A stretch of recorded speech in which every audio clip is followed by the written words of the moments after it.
नमस्ते। इस नए एक्सप्लेनर में आपका स्वागत है। आज हम जिस केस स्टडी पर बात करने वाले हैं ना, वो सच में आपको हैरान कर देगी। ये कोई मनगढ़ंत कहानी नहीं है, बल्कि एक रेलवे स्टेशन पर रहने वाले भिखारी की असली कहानी है, जिसकी जिंदगी पूरी तरह से पलट गई। कैसे वो फर्श से अर्श तक पहुंचा, ये सफर हम आज की इस चर्चा में डिकोड करेंगे। तो चलिए सीधे मुद्दे पर आते हैं। जरा स्क्रीन पर इस सवाल को देखिए। क्या सच में सिर्फ माइंडसेट यानी सोच में एक छोटा सा बदलाव किसी इंसान की पूरी किस्मत बदल सकता है? आज हम इस पूरी घटना को ह्यूमन पोटेंशियल और साइकोलॉजी के एक सीरियस केस स्टडी के तौर पर समझेंगे। ये सोचने पर मजबूर कर देगा कि क्या कामयाबी वाकई बाहरी चीजों पर निर्भर है या फिर सब कुछ हमारे दिमाग का खेल है। शुरुआत करते हैं उस भिखारी की आम दिनचर्या से।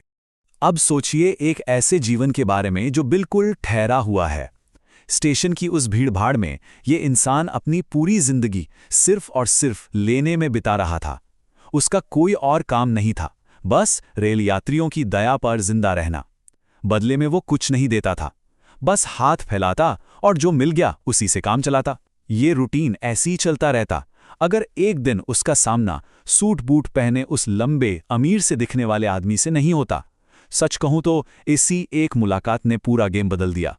अब यहाँ जो सबसे दिलचस्प बात है वो ये है कि यहाँ दो बिल्कुल ऑपोजिट मतलब एकदम अलग माइंडसेट्स की टक्कर होती है। भिखारी ने हमेशा की तरह हाथ फैलाया, उम्मीद थी कि शायद कोई बड़ा नोट मिल जाए, लेकिन उस सूट वाले आदमी ने बिना कुछ लिए भीख देने से साफ मना कर दिया। देखिए, भिखारी की सोच ये थी कि मैं तो बहुत छोटा हूँ, मेरी क्या ही औकात है, मेरे पास देने को है ही क्या। जबकि वो सूट वाला इंसान एक पक्का व्यापारी था। उसका सीधा सा फंडा था कि दुनिया गिव एंड टेक से चलती है, यानी कुछ चाहिए तो बदले में कुछ वैल्यू देनी होगी। उस व्यापारी के एग्जैक्ट शब्द कुछ ऐसे थे, जब तुम किसी को कुछ दे नहीं सकते तो तुम्हें मांगने का भी कोई हक नहीं है। मैं एक बिजनेसमैन हूं और सिर्फ लेन देन में ही विश्वास करता हूं। सुनने में ये अल्फाज बहुत कड़वे, बहुत चुभने वाले लग सकते हैं, राइट? लेकिन ये एकदम सच थे। वो आदमी तो ये बोलकर अपनी ट्रेन में चढ़ गया, पर ये बातें एक तीर की तरह उस भिखारी के दिल में गहराई तक उतर गईं। और यहीं से एंट्री होती है हमारे दूसरे पॉइंट की, विनिमय का नियम यानी लॉ ऑफ एक्सचेंज। चलिए इस बहुत ही गहरे लेकिन बेसिक से बिजनेस प्रिंसिपल को समझते हैं। गिव एंड टेक का नियम। ये प्रकृति का एक ऐसा यूनिवर्सल रूल है कि अगर आपको दुनिया से कुछ चाहिए तो भाई पहले आपको दुनिया को कुछ ऐसा देना होगा जिसकी कोई वैल्यू हो। दुनिया के जितने भी सक्सेसफुल लोग हैं ना, वो सब इसी नियम पर काम करते हैं। अब ये बात उस भिखारी के दिमाग में घर कर गई। उसे समझ आ गया कि उसे भीख कम क्यों मिलती है।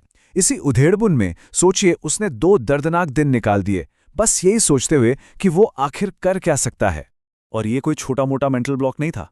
जरा सोचकर देखिए, एक ऐसा इंसान जिसके पास खुद 2 वक्त की रोटी नहीं है, ना कोई पैसा है न प्रॉपर्टी, वो भला इस दुनिया को क्या दे सकता है? पूरे 2 दिन तक उसके दिमाग में बस यही एक सवाल गूंजता रहा। बेचैनी बढ़ती जा रही थी, कोई रास्ता नहीं दिख रहा था। लेकिन फिर आखिरकार तीसरे दिन एक आइडिया क्लिक कर गया। और वो आइडिया था फूलों का प्रयोग, एक बिल्कुल नई शुरुआत। तीसरे दिन स्टेशन के पास बैठे बैठे उसके दिमाग में एक जबरदस्त प्लान आया। उसने तय किया कि वो अपने आसपास मौजूद फ्री रिसोर्सेज का इस्तेमाल करेगा। उसने 3 सिंपल स्टेप्स लिए। पहला, स्टेशन के आसपास उगने वाले जंगली फूल तोड़ना। दूसरा, जब भी कोई यात्री उसे भीख देता तो वो पलटकर उसे एक फूल दे देता। और तीसरा, चुपचाप लोगों के रिएक्शंस को नोटिस करना। है ना कमाल का एक्सपेरिमेंट? और ये ग्राफ बड़ी ही खूबसूरती से इलस्ट्रेट करता है कि नतीजा क्या निकला। आप देख सकते हैं कि फूल देने से पहले जो पैसे उसे मिलते थे वो कितने कम थे, लेकिन जैसे ही उसने पैसों के बदले फूल देना शुरू किया, आय का ग्राफ एकदम से शूट अप कर गया। लोग फूल पाकर खुश होते थे और उसे पहले से कई ज्यादा पैसे देने लगे। हालांकि जब जंगली फूल खत्म हो जाते तो उसकी कमाई रुक जाती थी। लेकिन एक बात तो तय थी, इस एक्सपेरिमेंट ने साबित कर दिया था कि ये गिव एंड टेक का नियम वाकई में काम करता है। और इस सफलता ने शुरुआत की उसकी मानसिकता में एक बड़े बदलाव की। इस एक्सपेरिमेंट के कुछ ही दिन बाद किस्मत ने उसे फिर से उसी लंबे बिजनेसमैन के सामने ला खड़ा किया। उसी इंसान को ट्रेन में देखकर वो तुरंत उसके पास गया और पूरे कॉन्फिडेंस के साथ उसे फूल ऑफर किए। सच कहूं तो ये इस पूरी कहानी का सबसे बड़ा इमोशनल और टर्निंग पॉइंट है। उस व्यापारी ने पैसे दिए, फूल लिए और एक बड़ी सी स्माइल के साथ बोला, वाह क्या बात है, आज तुम भी मेरी तरह एक व्यापारी बन गए हो। वो आदमी तो अपने स्टेशन पर उतर गया, पर अनजाने में ही सही उसने इस भिखारी की पूरी आइडेंटिटी ही बदल कर रख दी थी। ये वो मोमेंट था जब उस भिखारी की आंखों में एक अलग ही चमक आ गई। उसे समझ आ गया कि उसके हाथ सक्सेस की चाबी लग चुकी है। वो इतना एक्साइटेड था कि स्टेशन पर आसमान की तरफ देखकर जोर से चिल्लाया, मैं भिखारी नहीं हूं, मैं तो एक व्यापारी हूं, मैं भी अमीर बन सकता हूं। आसपास के लोगों को लगा कि बेचारा पागल हो गया है, पर आप यकीन मानिए, उसके अगले ही दिन से वो इंसान उस रेलवे स्टेशन से हमेशा हमेशा के लिए गायब हो गया। चलिए इस टाइमलाइन के जरिए थोड़ा आगे बढ़ते हैं। पहली मुलाकात में लेन देन का नियम समझ आया, फिर हुआ फूलों वाला एक्सपेरिमेंट, और अब फास्ट फॉरवर्ड करते हैं सीधा 6 महीने आगे। उसी स्टेशन से एक ट्रेन गुजर रही है और उसमें दो लोग बिल्कुल बराबरी के लेवल पर सूट बूट पहने सफर कर रहे हैं और एक दूसरे से अपना इंट्रोडक्शन फिर से ले रहे हैं। और ये था उसका अंतिम परिवर्तन, एक भिखारी से एक सफल व्यापारी तक का सफर।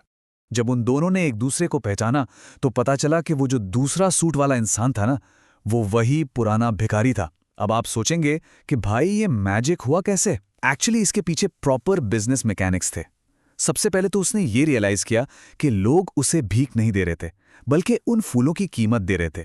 इस नई सोच के साथ उसने ट्रेन से मिले पैसों को सेव करना शुरू किया। फिर उस सेविंग को थोक में फूल खरीदने के लिए री इन्वेस्ट किया। उसने लोकल मार्केट की डिमांड को समझा और उसे कैपिटलाइज किया। और देखते ही देखते महज 6 महीनों में वो एक फुल फ्लेज्ड मर्चेंट बन गया, जो बिजनेस के सिलसिले में ट्रैवल कर रहा था। तो यहां समझने वाली सबसे क्रूशियल बात क्या है? बात यह है कि बिजनेस ग्रो करने से पहले उसकी सेल्फ इमेज यानी खुद को देखने का नजरिया ग्रो हुआ। जब तक वो खुद को एक छोटा मामूली सा भिखारी मानता था, वो वहीं अटका रहा। उसे लगता था कि वो वेल्थ डिजर्व ही नहीं करता। लेकिन उस व्यापारी के एक डायलॉग ने उसे एक नई आइडेंटिटी दी, एक ऐसे बिजनेसमैन की आइडेंटिटी जो ग्लोबल इकोनॉमी का हिस्सा है। ग्रोथ के लिए ना, सच में अपनी सेल्फ इमेज को एक बहुत बड़ा अपग्रेड देना ही पड़ता है। तो अगर हम इस पूरी केस स्टडी को समराइज करें तो इसके मेन टेकअवेज एकदम क्लियर हैं। पहला, लॉ ऑफ एक्सचेंज एक यूनिवर्सल रियलिटी है, इसे कोई झुठला नहीं सकता। दूसरा, हमारी सेल्फ एस्टीम ही हमारा पोटेंशियल डिसाइड करती है। तीसरा, आप जितना बड़ा सोचेंगे आपको रिजल्ट्स भी उतने ही बड़े मिलेंगे। और आखिर में, अपनी सोच बदलिए, आपकी जिंदगी खुद ब खुद बदल जाएगी। अब इस एक्सप्लेनर को हम एक बहुत ही पावरफुल सवाल के साथ खत्म करते हैं। जरा सोचिए, अगर एक इंसान जिसके पास सच में कुछ भी नहीं था, महज अपने विचारों को बदलकर एक सक्सेसफुल बिजनेसमैन बन सकता है, तो आज ऐसी कौन सी लिमिटिंग बिलीव्स हैं, ऐसी कौन सी रुकावटें हैं जो हमें अपना बेस्ट वर्जन बनने से रोक रही हैं?